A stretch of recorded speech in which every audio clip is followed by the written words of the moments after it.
everyone, and happy belated 14 Juillet. Welcome to the July edition of the French Cinémathèque, which is a collaboration between the Federation of the Alliance Française USA and Telescope Film. Thank you so much for joining us. My name is Justine Barda, and I'm the founder and director of telescopefilm.com, a website for international film and TV. We offer a database of over 500,000 international films and series with links to where to watch them in the US. We also have a dedicated page on the site for French film and TV with information about what's new and what's popular from France, as well as curated collections. We are delighted to be collaborating with AFUSA, the largest Alliance Française network in the world, helping 25,000 learners of French each year learn French, live French, and love French. Here's a short video.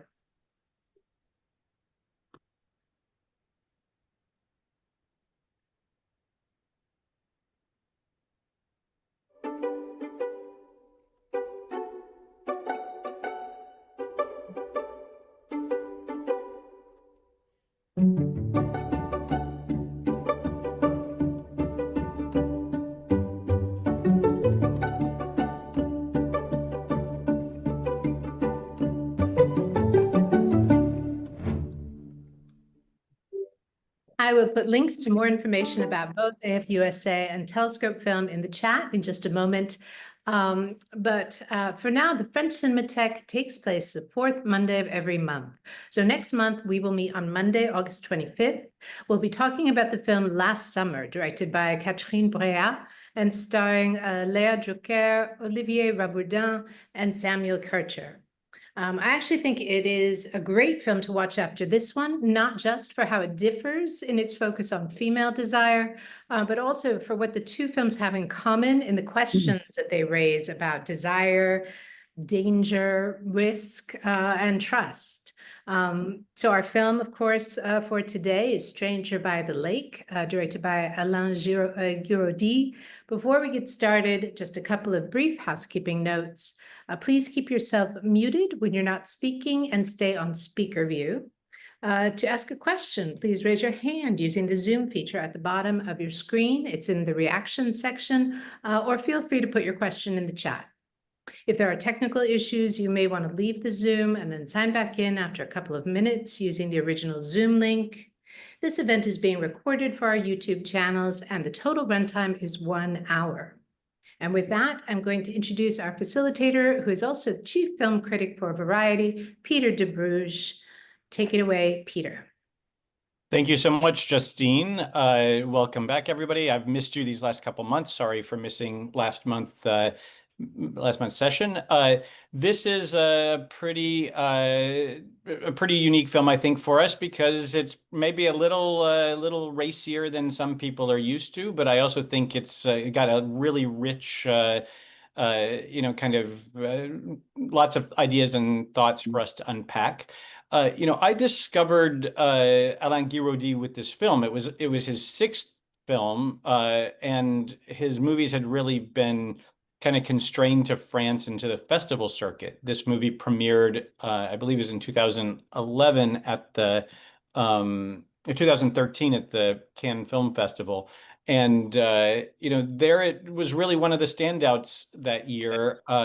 It obviously got a lot of people talking. Whenever movies are really frank about sexuality, it really kind of gets people engaged with questions about why cinema is so shy about that subject. And of course, here you have queer sexuality, which makes it something we see even less of. And certainly for many, many years, movies with kind of gay elements were confined to kind of ghettoized, you could say, to an entirely separate circuit of gay and lesbian film festivals. So when a film like this makes it into the official selection of Cannes or Sundance, as Call Me by Your Name did, or Toronto, where Brokeback Mountain, Venice and Toronto, where Brokeback Mountain premiered, you find kind of something really significant happening, I think, culturally, where instead of festivals shying away from movies that might upset certain people's values or their personal leanings, they're really being reflected as part of the full panoply of human emotion and romance and love stories. This one is very unique, I think, for a lot of reasons, but I don't want to over show my hand at first, just because this is the kind of movie I'm so interested to kind of gauge people's gut reaction to, and then we can kind of steer this according, to ideas I have, but also kind of the things that you guys are responding to. So I'm curious to see if there were strong reactions, loved, hated, shocked, thinking this was at long last a film kind of dealing with the subject, some of the elements here. Does anyone sort of want to venture just a kind of first impression of Stranger by the Lake? You can to when it comes time to talk, you can either kind of like use the hand raise function on your Zoom app, or you can physically raise your hand and we can kind of call on you. But looks like maybe we're a little shy today on this. Oh, Alan's got Alan, you're the one who has put as your background a scene from the film, so I can tell that you responded. Tell us kind of what your reaction was. Was this your first time Well, seeing the film, and what did you think of it? Go it was ahead. my first time seeing the film. I didn't love it or hate it, but my reaction was I wasn't sure what exactly what kind of film this was trying to be, whether it was whether it's trying to be a gay porno or a Hitchcock style thriller. And I mean, my take would be it doesn't fully succeed as either. I mean, I thought it wasn't it wasn't a great porno, I thought if it was meant to be a Hitchcock style thriller, I wasn't sure why the director felt he needed to be quite so explicit with the sex scenes. Those are all fair reactions, and of course, this movie is miles removed from what you would see in American cinema, but also pretty much in mainstream French cinema. Jackie, go ahead and add your thoughts. Yeah, I liked the movie a lot, but I really could have done without all that very, very explicit sexuality. I don't know why the director decided to put that in there, but it really was seemed so unnecessary. So I would have liked it a lot better without it. I do want to say one other thing, and that is that I did not realize when I was watching it that I've forgotten the kid's name, but the protagonist, I didn't realize he actually saw the murder. And after reading all the reviews, I realized that I had completely missed that, because everyone said that's what happened, that he saw the murder, that he witnessed it. That's definitely true. And it's true that is there in the film. So there is an evening when the movie is kind of divided up into days. And at the beginning of each new day, we kind of get the same shot. It's the shot that you see behind Alan on his screen, which is of the parking lot, right? And I think it's really interesting that a story like this is told in a way that kind of contains everything to this little microcosm. There's nothing of the outside world. They reference maybe, Frank works in a grocery and is looking for another job. And we get the sense that the older man, is his name Martin? The older man is kind of on a break and will have to go back to his, kind of responsibility. He was Henri. Henri, sorry, I said the wrong name. Henri is, kind of can only spend a few more days here or whatever. But but as I was saying, so that background that you see with the parking lot on Alan's screen, is one where each time we kind of cut to that view, it's usually the beginning or end of a day, and so there is the day that where it's I think the second one where he's kind of making progress with this, the handsome mustached guy who at that point is, he is, I guess, the stranger by the lake. He's a total unknown to the main character beyond physical desire or whatever it is that he is responding to in this guy.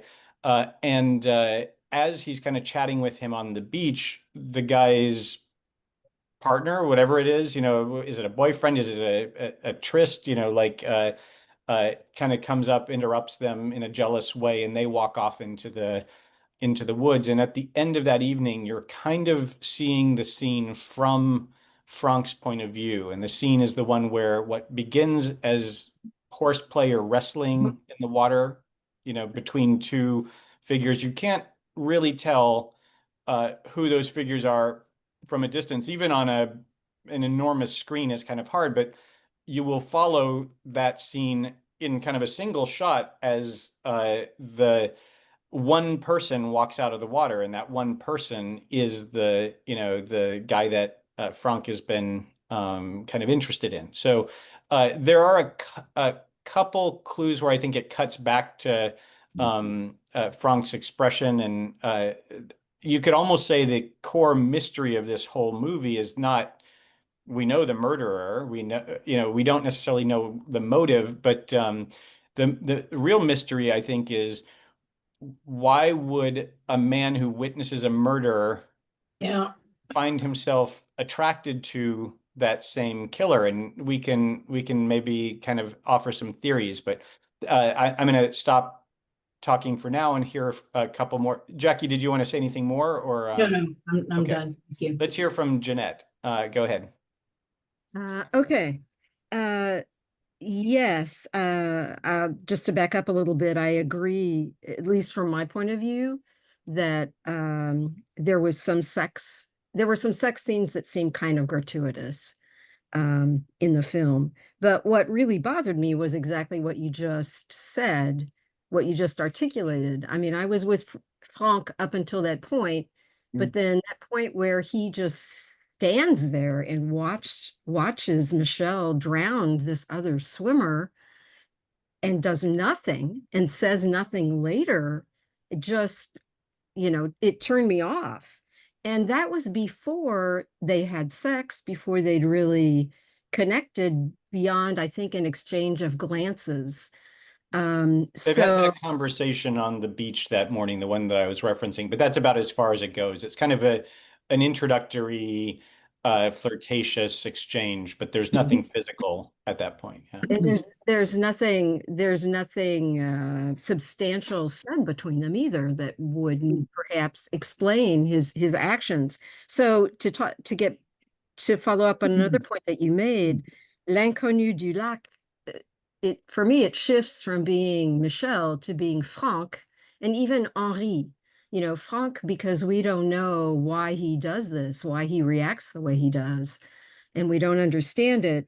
And then Henri, we learn that he really has a death wish in the end, because as he's dying, he tells Franck, I forget exactly what he said, but, don't worry about it. I got what I wanted, essentially. Yeah.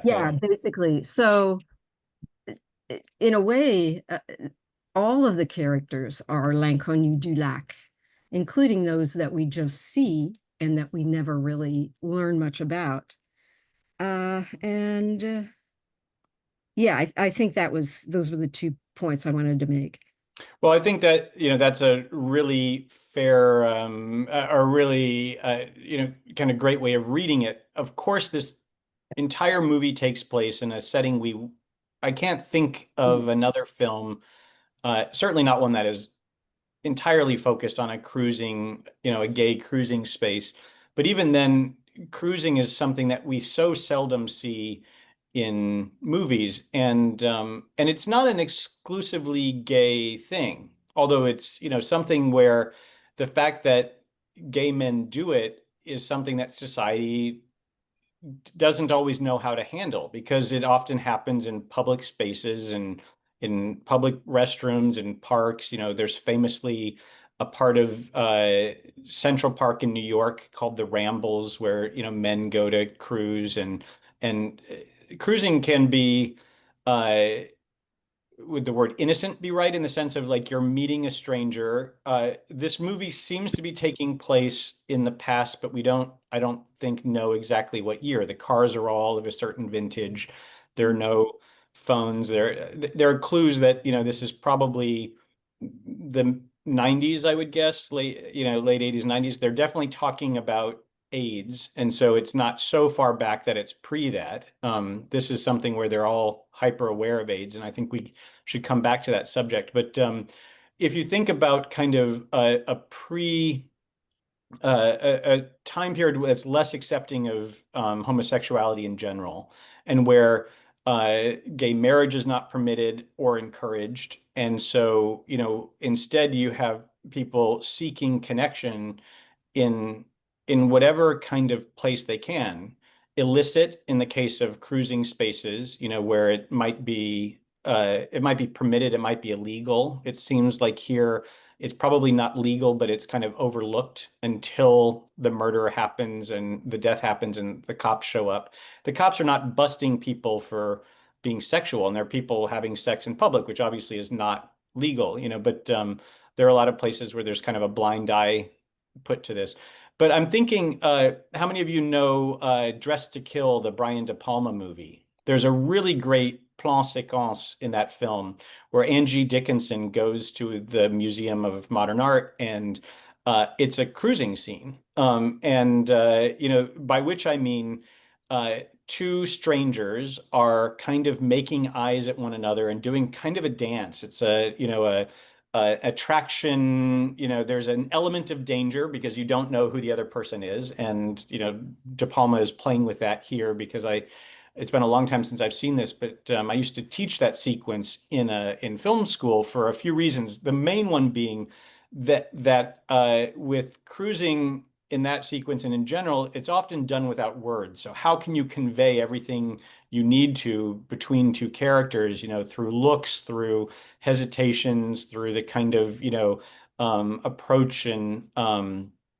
repulsion that might exist between them. And so they're kind of following each other through the museum, and she lays a glove. She kind of forgets a glove on a settee in the museum, and he picks it up and kind of returns it to her. And it's it's a beautifully choreographed sequence that is playing off of this idea of a straight version of this, But I think I'm maybe distracting myself from the point you're making that was so great, which is about the title. The thing that I think is so key in cruising is that it is by definition, with unfamiliar people.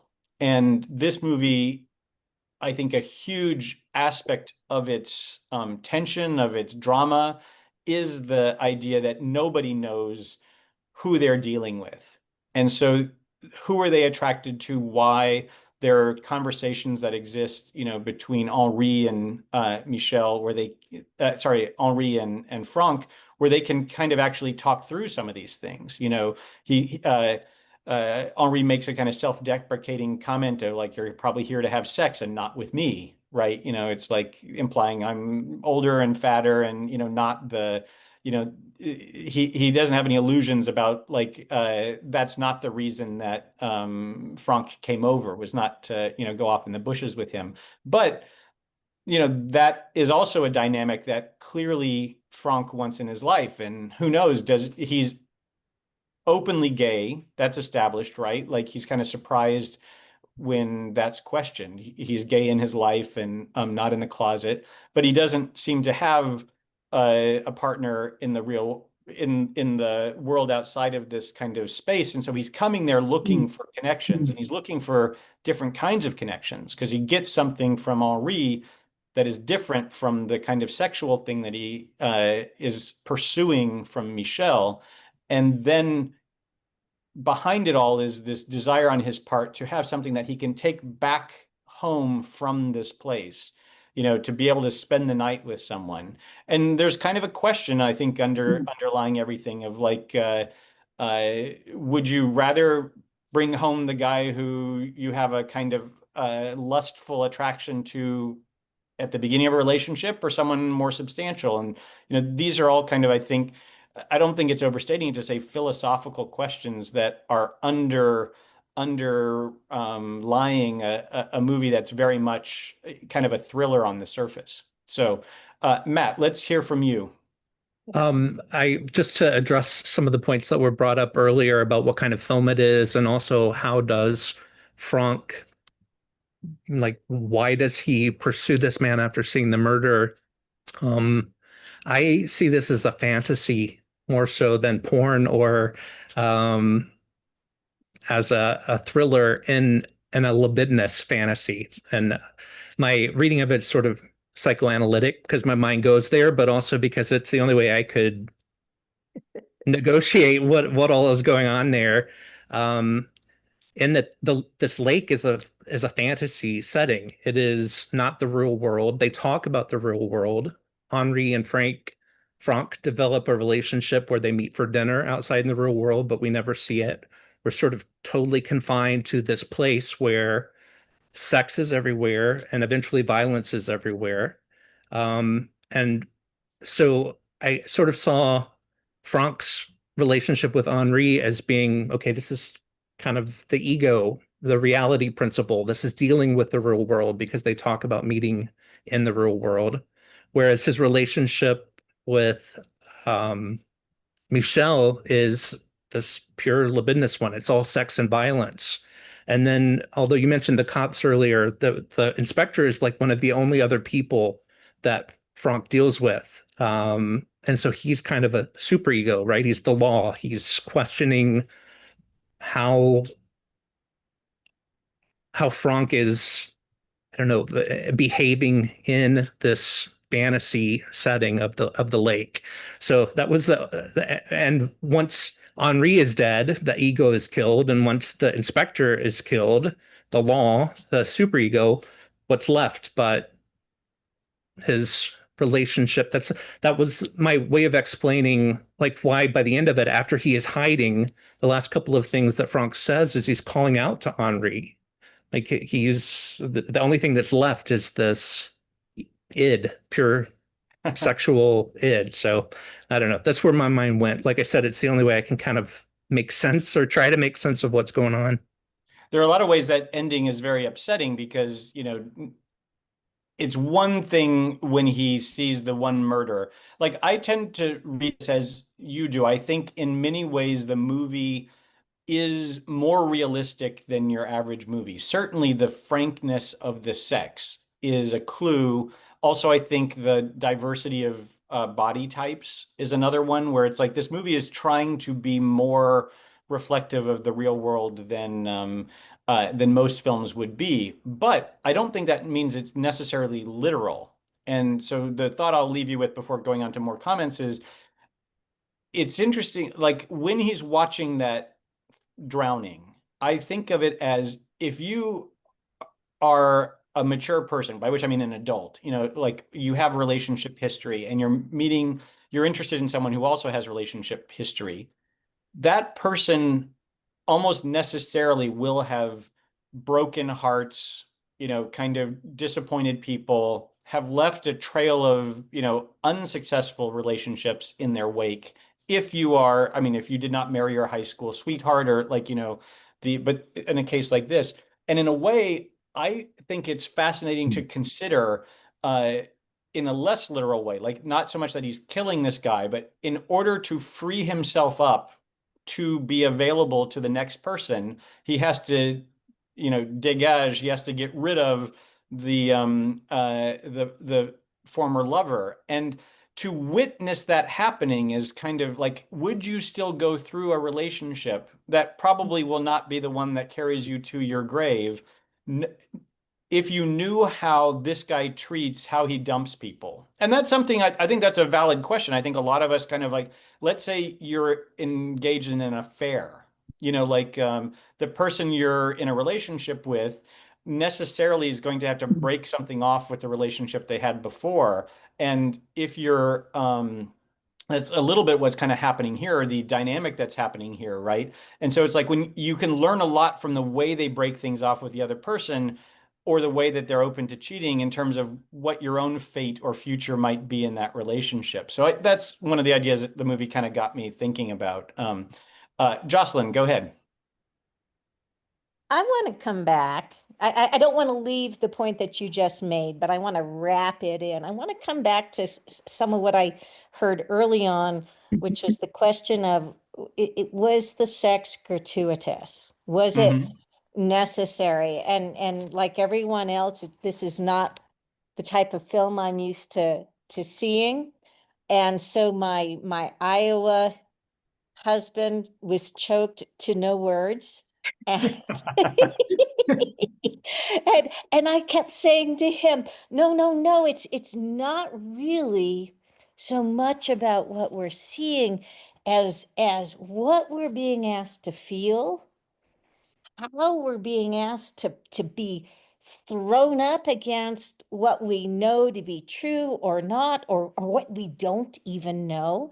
And the whole reason for the film was to provoke this kind of conversation. This is not a film you go to watch and walk away feeling immediately satisfied by. This is a film designed to absolutely rock us to our core. And the only way you could do that was with that level of sex that some people are familiar with, but probably it's fair to say that since maybe only 10% of the population is gay, 90% of the people might not have been so familiar with that. And we needed to be slapped, to be made to think, and that makes me pose to the group that it wasn't gratuitous at all, that there was a real intent there to get us, old English teacher here, I think of E.M. Forstner asking in one of the novels, us to think about how we connect. And the phrase was only connect, or find some way to connect with other people. And this film is showing us a group of people who are finding a way to connect. And we have to say, really is, it's easy to judge it and say, are you really connecting? And I think we have to look at what things were repeated multiple times. I threw into the chat the idea of the color green. We kept seeing the green woods. We walked through the green, we came to the lake. Water itself has a whole nother symbolism, but green is supposed to be natural and wonderful. It can also cause it's good and evil all at the same time. So back to this idea of connecting, and I know I need to stop talking.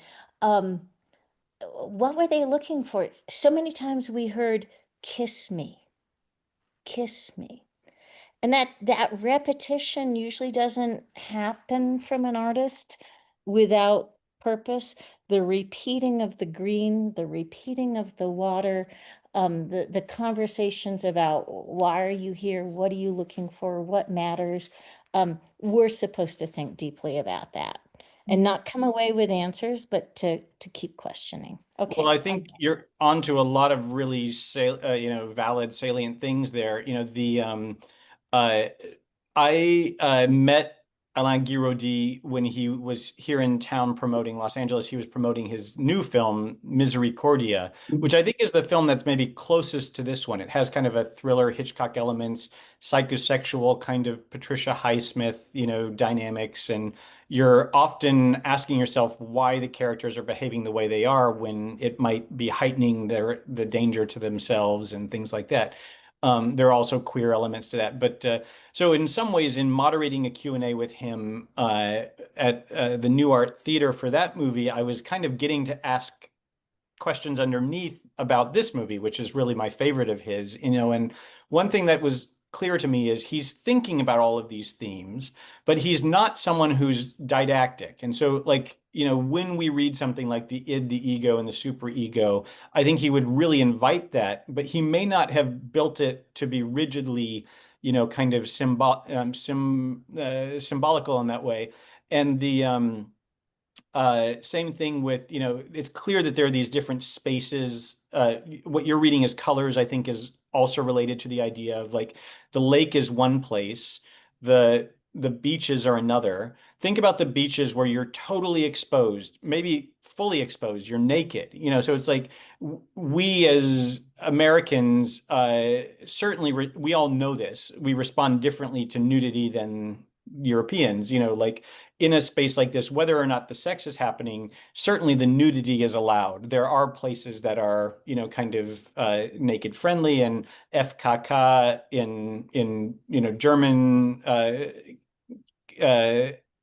speaking spaces, that's very part of the East German kind of thing. If you go to France, it may be shocking the first time you see a woman topless, but nobody is, losing their minds over that kind of thing. And so I think the movie's presenting nudity and I think sex in a way where the director is feeling like not desensitized to it, but he's not seeing it as being quite so shocking as we're receiving it.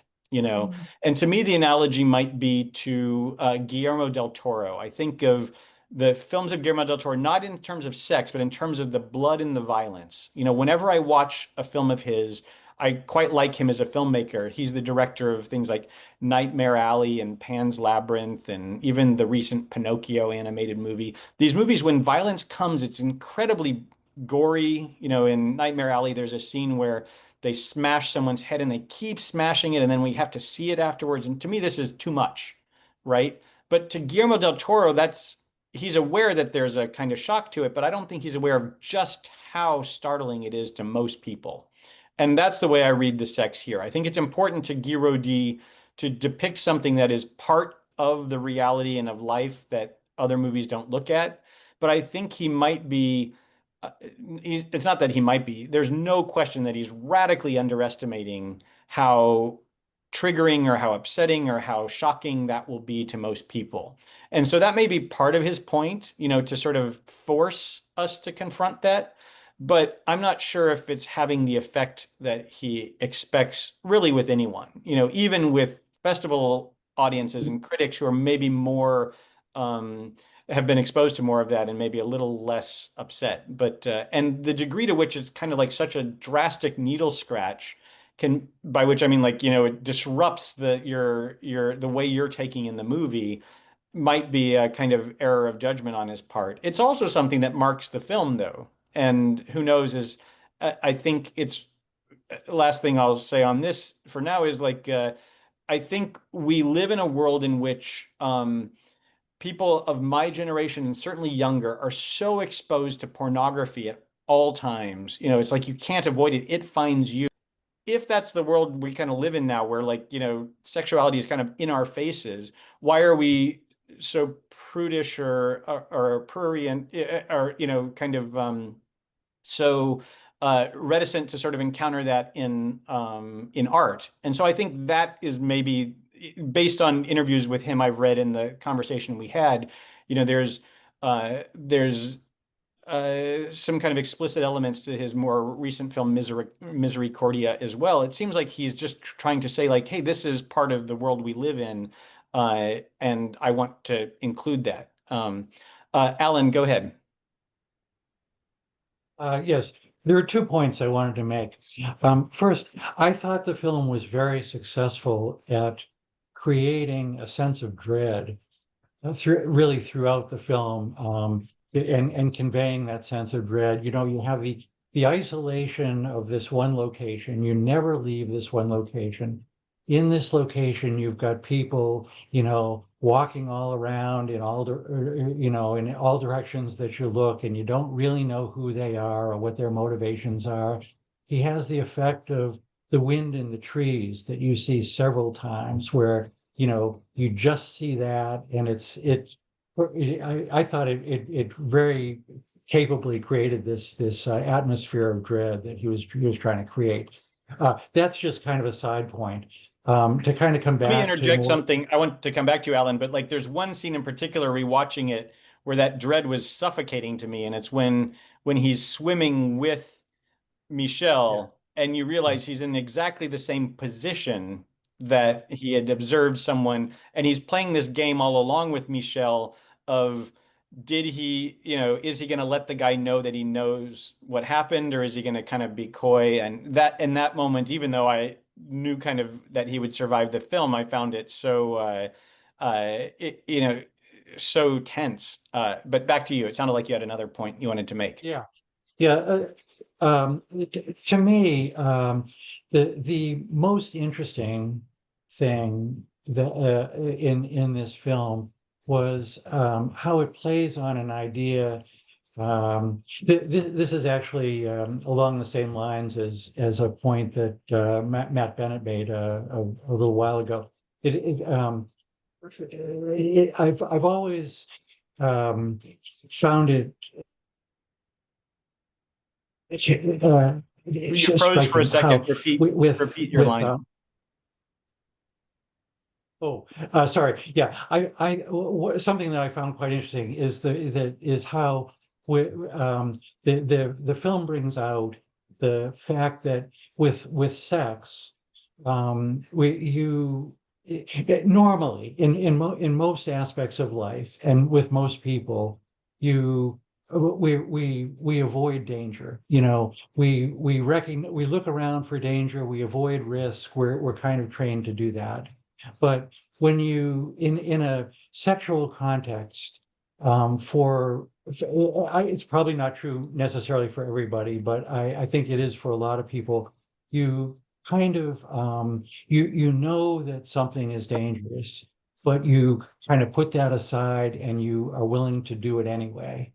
And that's that's the essence of what's going on here. Is Frank knows that he's in a dangerous situation, and he goes forward anyway because of that's what desire does to you. I think if you look through the interviews with Guy Rodin, he says again and again, kind of like, for him, the theme of this movie is, can desire be so great that you, like, to what ends would you go to satisfy desire? And where danger in this case is the kind of ultimate test of that, that he knows his own life is at the line. And I want to come back to this idea because I think it's a key theme, but I want to keep hearing from some other people too. So Stephen, why don't you share your thoughts? You're muted for the moment. If you could unmute. There you go.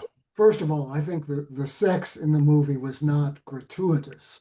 However, I found it amazing, kind of, outside of a porno context, that there was so much full frontal male nudity and explicit sex in the film. That was kind of shocking, but I enjoyed it. It turned me on. It wasn't exactly porn, but it was certainly bordering on it.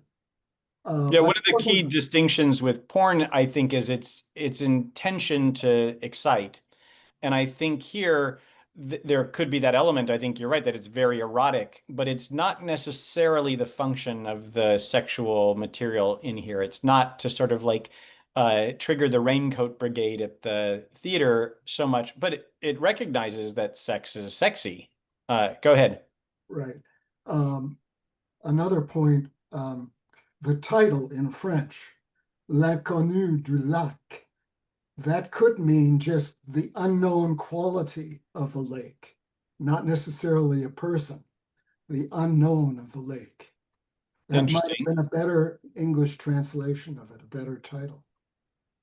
I wonder, maybe there's like the unknown, kind of being the translation you would use. There's certainly layers to the title as well as to the text, I guess you could say. Jean, go ahead. Can I just say one more thing? Oh, sorry, I didn't mean to cut you short. Yes. I'd like to know more about the distribution of the film, where it was shown and what the economics of it were. Sure. What I can tell you is this was the first film of Alain Guiraudie's to be released in the States, and it was released by Strand. Strand is an interesting company in that it's, San Francisco based. Actually, I don't know if it's Marcus who runs it is here in Los Angeles, but I think it was a company started in San Francisco, has really been on the forefront for years. They were the company that was releasing queer movies in that period I was telling you about, kind of like when there might have been a ghettoization of LGBT stories. Like, Strand was making sure those movies would come out, and these would have been movies like Ira Sachs's films. He's gone on to compete at Cannes and has won Sundance. Ira Sachs' most recent, or the film before, what was it called, is interesting in that it also has kind of like just one very long, kind of explicit shot that's maybe not quite so many close-ups. It was called Passages. But like Strand kind of came to this film's rescue, released it. But Strand has also in recent years been branching out beyond queer cinema. So this is a kind of perfect example of the intersection of the two halves of Strand's identity now. They're releasing films by Apichatpong Weerasethakul, and whether it's French auteurs or Asian auteurs, these films are also important to Marcus Hu to make sure that they see the light of day. It looks like this movie made only a little over $1 million internationally, and in North America it was closer to 325,000. So that is not a bad performance for a subtitled French film in the States, but it's hardly something that is a blockbuster. There very rarely does an international or French film cross $1 million at the American box office. The idea that this got a third of the way there, I think it's a substantial. It would have made an impact in the kind of New York, LA scenes. It would have gotten reviewed by critics all over the country. And, I think it's enough that his subsequent films have come out because they're from the director of Stranger by the Lake. Does that kind of answer that for you? Yes. It at least broke even financially. Well, I don't know what the cost would have been, but it looks like it's a very inexpensive movie. I don't think almost any French film can really make much of it. Like, coming out in the States is more about reaching that audience than about sort of getting rich or paying toward the budget. But I think that it probably the movie was produced by Sylvie Pialat, and Sylvie is the widow of Maurice Pialat, right? Is that I'm blanking for a second, but a pretty important French filmmaker who was kind of at his height in the 90s. She was younger than him, survived him, and has gone on to produce some pretty, when I say produce, it's not like she comes on and makes sure that these movies exist. She fights, kind of like to find the financing and to get them made and to protect the visions of the directors involved. And that's the Les Films de Losange logo that you see at the beginning is her company. But I think she does, the way that she makes these films work is by doing them cheaply, but also in France you have support of kind of government entities in a way that you don't for the arts here in the States. Go ahead, Jeanne. Ah, merci beaucoup. Ce que je voulais savoir, qu'est-ce que s'est passé avec Franck et Michel au fin du film? So you want to know what comes after the end of the film, or? Yes, I want to know what happened, because I was, first of all, I,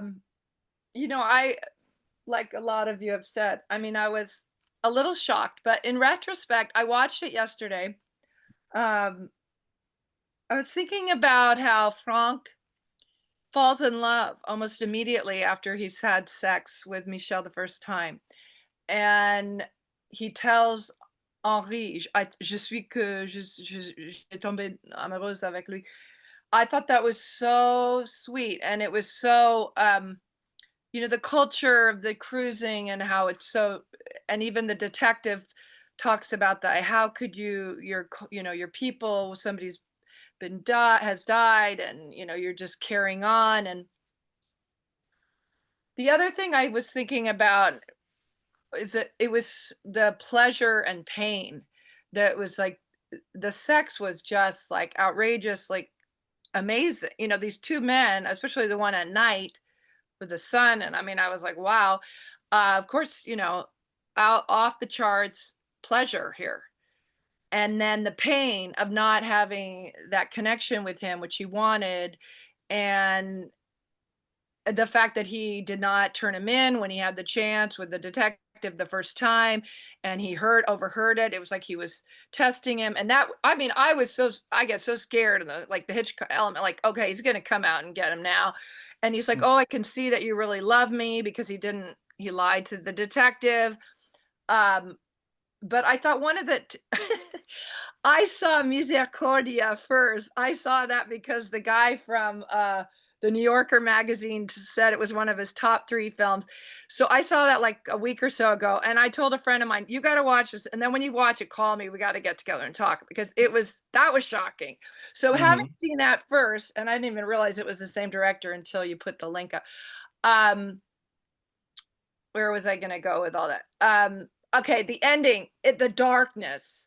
He shot so much of it in the dark, and he did that in this new one too, which is terrifying.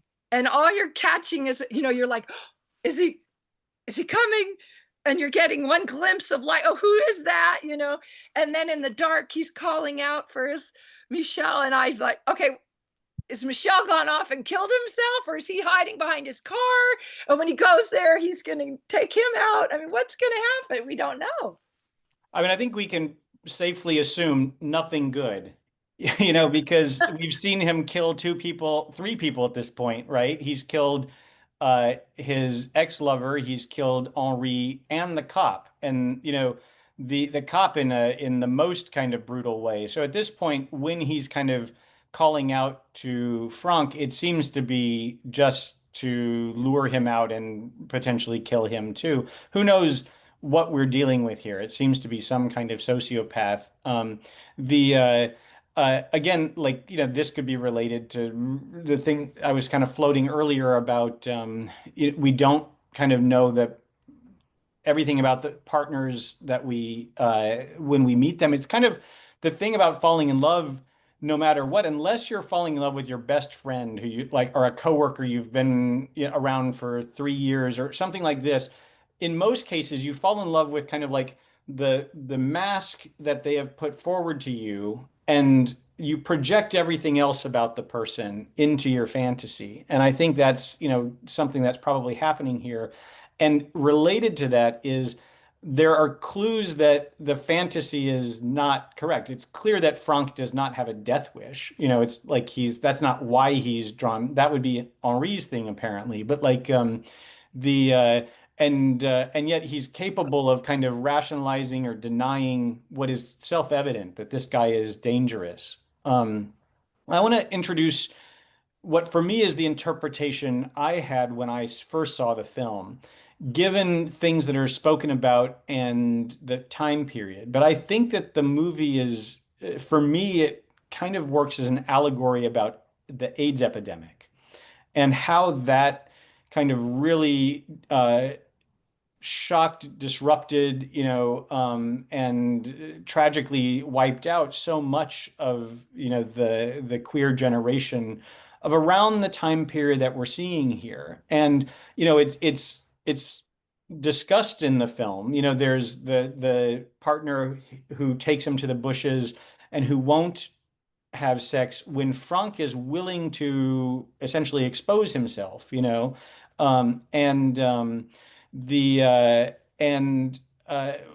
sex is happening with someone who is capable of killing, that could potentially be seen as sex with someone who is infected, or who, the people that he's engaged with are dying off around them.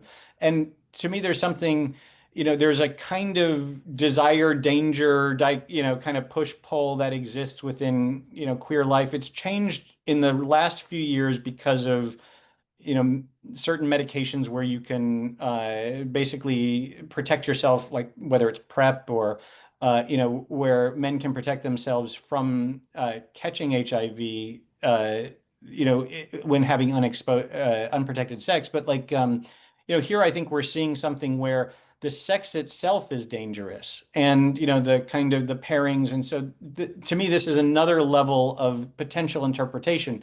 I think, you know, as I was kind of saying about Matt's reading, this is what I choose to bring to it. I'm not sure that Alain is giving a lecture on this, but it's clear that he's considering it, because you know, condoms and HIV are a common thread through the film.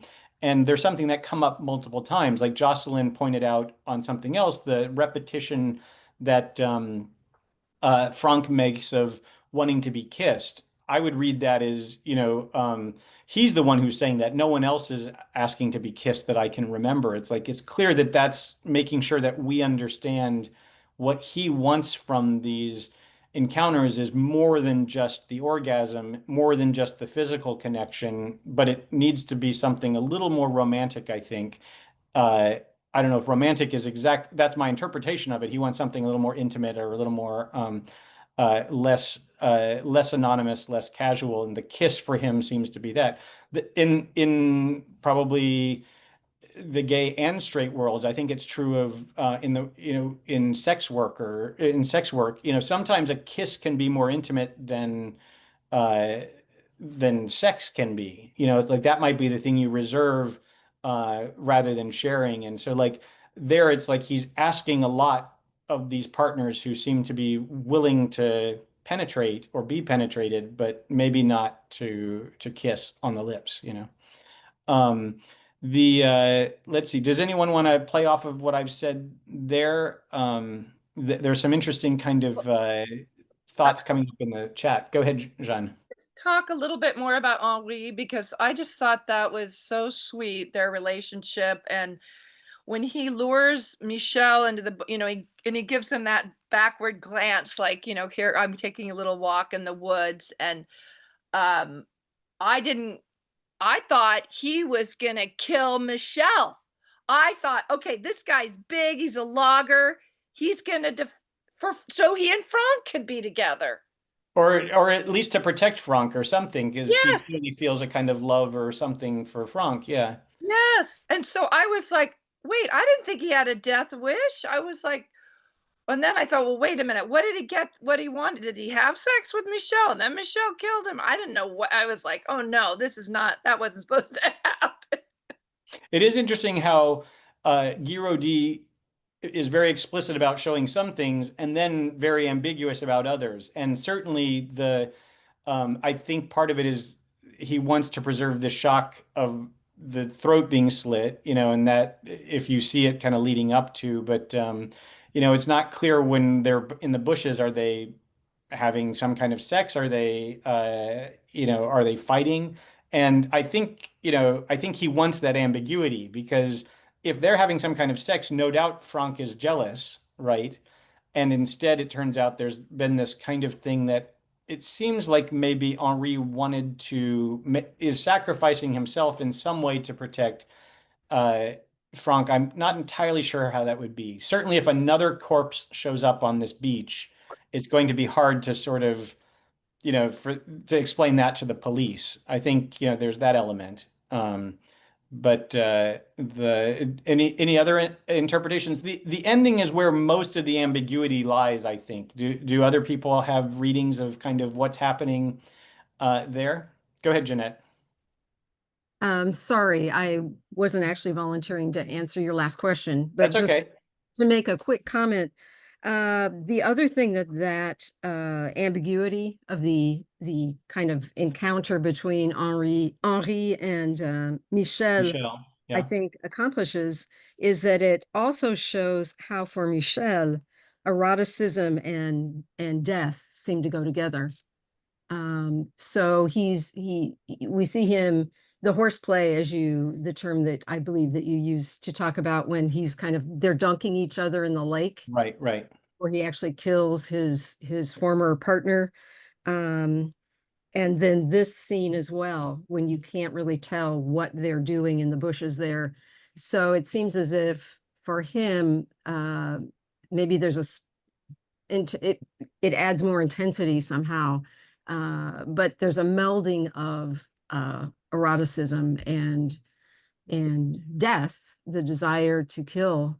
And certainly danger or, risk, risk is maybe the word I would use for the way that I read this, where but it's a kind of lethal risk that every time you cruise, if you were raised by someone like I was, who is, kind of protective of their children and stranger danger, this is like stranger danger by the lake, right? Where it's like any one of these people could have a knife and slit your throat. That's kind of the premise. And that's something that if you're in the American tradition of dating, which this is the opposite from, where you kind of you show up in the early part of the 20th century to meet the parents and sit in the living room with your hands folded in your lap, having a polite conversation and doing enough of that before anyone's allowed to kind of be together alone.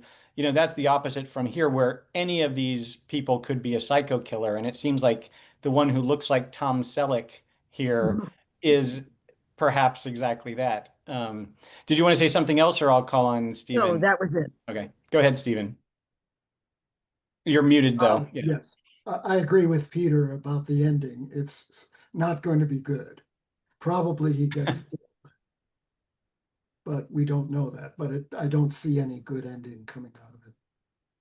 Yeah, it seems like in answer to the Guy Rodin hypothetical question of how far would you go for your lust or whatever, even after everything has been kind of pointed out about reason, he's even kind of losing his excitement in a way that is visible and kind of hard for men to hide. At this point in the film, he still would rather be with this guy potentially than whatever outside world we never see and seems to hold very little interest, to them. Another thing, we don't have a lot of time left, but another thing I find really interesting about this movie is the way that it has it invites ambiguity about the definitions, the categories we put on queer people, and there's discussion of that. I think one of the roles that Henri plays as a character is he allows the movie to talk, where if he was not in the picture, we may have even fewer insights into what kind of motivates these characters or what they're thinking. But there we get kind of these conversations about being out in the world, whether you identify as gay or whether you have a girlfriend or a wife and you just come here for homosexual experiences, all these kind of things. And the movie doesn't seem to be trying to put labels on people, but is recognizing that, it can be pretty complex. There are a lot of facets. And those labels don't even necessarily stay consistent over someone's life. A widower might be in a different position from a married man, or a bachelor or what have you. But let's see. I guess we're kind of reaching the very end of this. Is there anyone want to make a last point, burning observation before we turn our attention to setting up next month's movie? Here I had, I'm just going to read something really quickly if I still have it on my screen in the other window. It's, let's see. This is Guy Rodin talking, and he says, sex freaks us all out, and it's cinema's greatest omission. So when you have a director saying something like that, it seems to be a pretty clear clue that he's making almost a kind of political statement by being as explicit as this. And without going in too long a digression, I've kind of been in these kind of debates with people about the movie Caligula, which is to me one of the all-time worst movies. You're not going to find me defending it, but it was an experiment in its time, produced by Bob Guccione of Hustler, right? And he, was trying to make the point that you could have some of cinema's greatest actors, Peter O'Toole, Malcolm McDowell, Helen Mirren, John Gielgud, all in a movie that, was written by Gore Vidal, that could be a serious adult film in which you had nudity and sex and these kind of things. And it seems to have gotten hijacked by the realization that it basically needed to become pornography. And it ultimately kind of did, as Bob Guccione fired the director off of it and kind of insisted on putting more smut into it. But, there's been an attempt to kind of recover what that movie might be. And I think we see this recurring throughout cinema, especially with American audiences, in terms of, it's not like we're the most conservative in the world. You could find other countries where the UK is a good example. Many movies are censored or banned outright in the UK or Australia.